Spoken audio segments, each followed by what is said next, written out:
ये ब्रह्म ज्ञान रूपी उजाला जिसका आज हम बार बार जिक्र सुन रहे हैं, पिछले 3 दिनों से सुन रहे हैं कि ये ब्रह्म ज्ञान क्या है। ये ब्रह्म ज्ञान ने तो हमारी आत्मा, हमारी रूह का मिलन इस परमात्मा, इस निराकार से करा देना है। तो हम जीते जी यही टाइम है हमारा, समय तो अपनी गति से बढ़ रहा है, तो भी हम जीते जी इस बात का फ़ायदा उठाएं कि अभी श्वास हैं तो अभी भी वो संभावना है कि इस परमात्मा को पाया जा सकता है। और जैसे ही ये ब्रह्म ज्ञान की दात हमारे झोली में आ जाती है, वहाँ से हमारी ये भक्ति की यात्रा शुरू हो जाती है। उससे पहले भी अगर हम किसी न किसी रूप में किसी भी धर्म या किसी चीज़ में भी आस्था रखते हों, तो वो सारी की सारी ये जो रिलीजियस स्क्रिप्चर्स हैं, ये एक ही बात पे इशारा कर रहे हैं, परमात्मा पे, जो अपने आप में सिर्फ वही सच्चाई है। कैसे ये परमात्मा के साथ जुड़ने से ही ये ज़िंदगानी सफल हो सकती है। कैसे फिर हमने हर कुछ जो करना है इसके मिलने के बाद से शुरुआत होनी है उस कार्य की। तो भक्ति के अंदर भी अगर देखा जाए, जैसे आज अगर हम 26 जनवरी ये रिपब्लिक डे इंडिया का मना रहे हैं, तो इसमें ये जो कॉन्स्टिट्यूशन हमारा आज के दिन लागू हुआ था, तो कैसे वो अगर देखा जाए कॉन्स्टिट्यूशन में भी क्या होता है, बस ये है कि किस तरह एक ऐसा लॉ बन जाएगा जिसने ये देश को गवर्न करना है। तो हम अपनी आत्मा के लिए भी, ये भक्ति के लिए भी अगर एक कॉन्स्टिट्यूशन बना लें कि कैसे भक्ति में हमने ऐसे ऐसे क्या चीज़ें करनी है जो सही मार्ग पे हमें रखेंगी। कैसे हमें एक चालाकी को नहीं करके प्रभु रिझाना, बल्कि हमें अपने भोलेपन से कि कैसे इसी के अंदर जब हर समय मगन हों, आसपास इस निरंकार का एहसास करके इसी में जब लीन होंगे, तो फिर यही हमें एक जहाँ भोलेपन में, ये सहज भाव में ये भक्ति करवाएगी, पर साथ ही साथ वो जो चेतनता है वो भी इस प्रभु परमात्मा को पल पल में जब उसका एहसास करेंगे, तो अपने आप ये चेतनता भी हमारे अंदर रहेगी कि किस पल पे हमने क्या कार्य करना है, किस पल में हमारी सोच कैसी होनी चाहिए, हमारे विचार हर समय कैसे होने चाहिए, हमारे मन के भाव कैसे होने चाहिए, क्या हमारे मन में प्रेम है या क्या हमारे मन में नफ़रत है, क्या हम दुनिया को नुकसान पहुंचा रहे हैं या हम अपना कोई योगदान अच्छा दे रहे हैं। और कैसे ये सेवा सिमरन सत्संग ही है जो हर समय हमको जीवन में कोई भी कार्य कर रहे हों, फिर भी इस निरंकार, इस एक रस रहने वाली ये जो शक्ति है उसके साथ जोड़कर रखता है। कैसे फिर संतों की भी बात याद करें तो कितने ही संत जब भी आए हैं उन्होंने भी इस एक का संदेश दिया है कि ये परमात्मा एक है, और अगर परमात्मा ही एक है तो हम सब उसी से निकले हुए, उसी की उपज हम भी एक हैं। अपने मनों से ये सब हम बातें हटा दें जो हमें एक दूसरे के रास्ते में ला खड़ी करती हैं, बल्कि हमने एक दूसरे का सहयोग करके, एक दूसरे को रिस्पेक्ट देते हुए ये पूरे संसार में एक खुशबू बिखेरनी है कि ये संसार चाहे कहीं पे भी कोई पैदा होने वाला हो, कैसा भी दिखता हो, कैसा भी कल्चर हो, सबके अंदर परमात्मा है। और इसीलिए सब हमारे अपने हैं, क्योंकि परमात्मा हमारा है, हम परमात्मा के हैं। और कैसे सत्य ही फिर वो हमारी भाषा हो जाती है। तो एक ये बात जब आ जाती है जीवन में, तो फिर ये सारा भक्ति का भी जो मार्ग है, ये चाहे सुनने में तो बहुत मुश्किल लगता है कि कैसे हम विनम्र रहें, कैसे हम अपना सब कुछ समर्पण कर दें, दास भावना लाएं, कि कैसे हम ये मान लें कि हमसे ज़्यादा श्रेष्ठ कोई दूसरा नहीं है, क्योंकि मन में लगता है हम ही सबसे अच्छे हैं। तो कैसे ये ऐसी कठिनाइयों की बात है, कठिनाई की, फिर भी अगर हम इसको कह रहे हैं कि वो पॉसिबल है एक हम्बल लाइफस्टाइल को अपनाना, तो कैसे ये पॉसिबल हो सकता है। बात वही है कि इस परमात्मा के अगर हम आसरा लेंगे तो परमात्मा के आश्रय से ही ऐसी ज़िंदगानी हम निभा पाएंगे।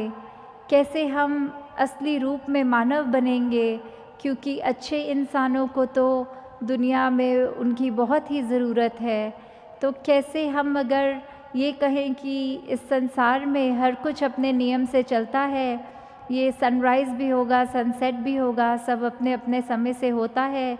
कोई पशु पक्षी को भी देखें, उनको जो एक अपना कार्य करना है वो वैसे ही करते हैं। उनको किसी को बताना नहीं पड़ता कि अभी शिकार करना है, अभी पेड़ के ऊपर घोंसला बनाना है, पर ये खुद ही अपना कार्य कर लेते हैं।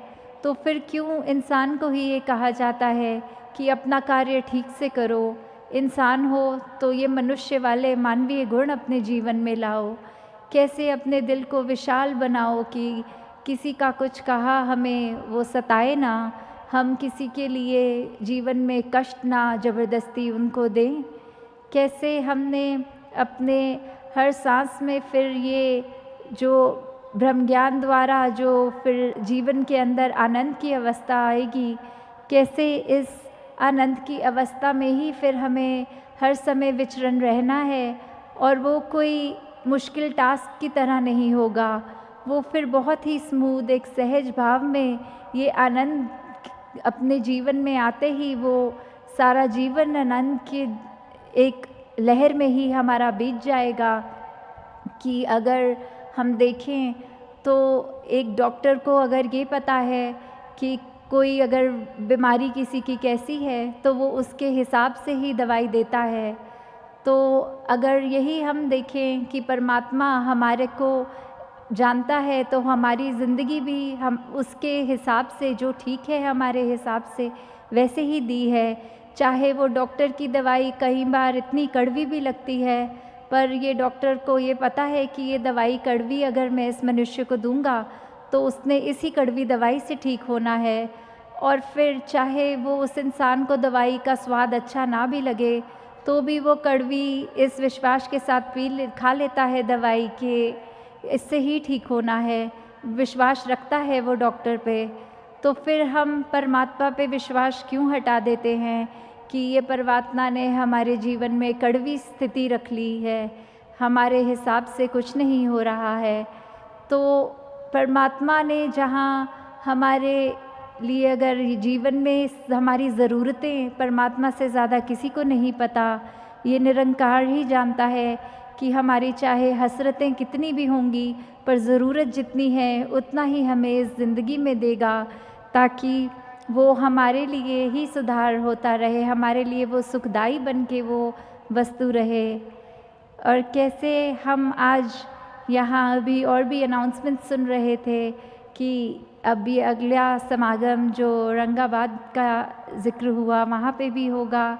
तो इधर भी जहाँ आप आए और महाराष्ट्र के लिए ये बहुत ही संतों की भी बातें इस स्टेट से जुड़ी होती है, जैसे वो तुकाराम जी हो गए और भी अन्य संत यहाँ जो होते हैं। तो अभी एक कहानी भी आ रही है दिमाग में कि कैसे वो एक स्वभाव के बारे में है, एक कैसे ज़िंदगी जीने के सलीके पे है। साथ संगत जी, प्रेम और सत्कार से कहना धन निरंकार जी। साथ संगत जी, आज सतगुरु माता सुदीक्षा जी महाराज पूरे संसार में हर एक मानव को सुझाव दे रहे हैं कि हे मानव, तू अंधकार से निकलकर प्रकाश की ओर चल। जैसे बिना स्वाति बूंद के पपीहा जो प्यासा रहे, शिष्य को भी पल पल गुरु की ही आशा रहे कि हे मानव, जिस गुरु की शरण में आ और अपने जीवन को शहीला बना। जैसे मेहंदी आयु भर छोड़े नहीं रंग को, छोड़ता न शिष्य अवतार गुरु सबको।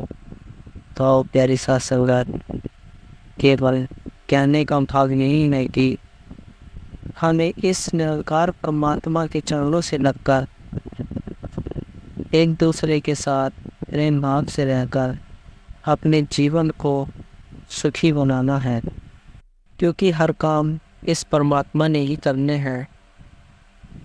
हमारे लिए क्या संभव, क्या असंभव, हर काम संभव है अगर हम सही दिशा में छोटे छोटे कदम बढ़ाते हैं। अतः अपने जीवन में सेवा, सुवर्ण और सत्संग के गुण शामिल करते हैं। कैसी भी परिस्थिति या परीक्षा आए, हम प्रभु का सहारा लेकर जो उनका सामना करें और हर पल को सुनहरा बनाते जाएं। यही हमें अपने जीवन में अपने कार्यों को शामिल करना है। गुरु की शिक्षा से रसना पर आ जाती मधुरता है, कहीं हर दिन मधुरता से ही जीवन की सुंदरता है। कि हे मानव, हमें अपने जीवन में सुंदरता लानी है। आत्मा हमेशा जानती है कि सही क्या है और गलत क्या है, लेकिन मनुष्य के सामने चुनौती तो मन को समझाने की होती है। क्योंकि संत कभी झूठा अभिमान नहीं करता, वो हर पल इस प्रभु निरंकार को ही विशेषता देता है। वो अपने हर कार्य में इस निरंकार को ही आगे रखता है। हर किसी के अंदर इस परमात्मा का नूर छुपा हुआ है, नूर बसा हुआ है। आत्मा हमेशा जानती है कि सही क्या है, गलत क्या है। गुरु वचन का दिल से करना हर समय सत्कार है। कहीं हर दिन इसी से होता गुरसुख का कल्याण है। दिलों की धरती को उपजाऊ व प्रदूषण रहित बनाने के लिए हमें प्यार के बीज बोने होंगे। फिर उन प्यार के फूलों को चारों ओर अमन, चैन, निवर्तन की क्यारियाँ सजेंगी। कर्म पर विश्वास रखो और ईश्वर पर आस्था। कितनी भी मुश्किल का समय हो, जरूर निकलेगा रास्ता। न ढूंढ खुदा को जमीन ओ आसमान, न ढूंढ खुदा को जमीन ओ आसमान की गर्दिश में। अगर वो तेरे दिल में नहीं तो फिर तेरे लिए कहीं भी नहीं। जिंदगी का दूसरा नाम परिवर्तन है। अब चाहे परिवर्तन आप में हो, आपके रिश्ते में हो, आपके काम में हो या संसार में हो, उसे अपनाना सीखो। गुरु सिख की भक्ति पर घर परिवार ज्ञान की एक चिंगारी सारे पापों को ही भस्म करे। जो अज्ञान के साथ जुड़े हैं उन भ्रमों को खत्म करे। केवल पढ़ने से क्या होगा, सत्य प्रभु को जानो तुम। यदि जान जाओ तो सच्चे मन से इसको मानो तुम। स्वर श्रेष्ठ है, निरंकार है, हरदम ये एहसास रहे। इसके ही आधार है लेना, इस पर ही विश्वास रहे। यहाँ वहाँ ना ध्यान ये भटके, इस पर ही बस टिका रहे। कहे हरदेव सदा हृदय में, ज्ञान गुरु का बसा रहे। कहे हरदेव सदा हृदय में, ज्ञान गुरु का बसा रहे। सात संगत जी, प्यार से कहना धैर्य निरंकार जी। सात संगत जी, अभी आप सभी ने माता जी के अनमोल और सुनहरे वचन को श्रवण किया। सात संगत जी, आप जी कोशिश करें कि माता जी के इस अनमोल और सुनहरे वचन को अपने जीवन में ढाल सके और अपने मन और व्यवहार में ढाल सके। सात संगत जी, दासी पर भी कृपा करे, दासी को भी आशीर्वाद दे कि दासी भी माता जी के इन अनमोल वचनों को, इन सुनहरे वचनों को अपने जीवन में, अपने व्यवहार में, अपने मन में ढाल ले। प्यार से कहना धैर्य निरंकार जी।